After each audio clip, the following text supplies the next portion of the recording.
Mobile का इस्तेमाल करते हुए ये गलती कभी ना करें। मेहरबानी फरमाकर इस वीडियो को नजरअंदाज करने की गलती ना करना। हमारे सर का वजन तकरीबन 5 किलोग्राम है।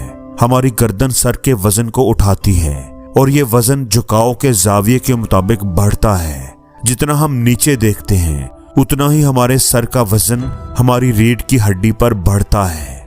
सर और गर्दन अगर बिल्कुल सीधी हो तो सर का वजन 5 किलोग्राम है। 15 डिग्री पर झुकाव हो तो वजन 12 किलोग्राम, 30 डिग्री पर झुकाव हो तो सर का वजन 18 किलोग्राम हो जाता है और 45 डिग्री पर झुकाव सर के वजन को 22 किलोग्राम तक बढ़ा देता है और आपकी गर्दन को यह बोझ बर्दाश्त करना पड़ता है। इसके अलावा मसल्स, जोड़ों और डिस्क पर भी दबाव बढ़ता है और बहुत से दीगर मसाइल भी जन्म लेते हैं। इसलिए मोबाइल फोन या लैपटॉप का इस्तेमाल करते हुए सर को हमेशा सीधा रखें।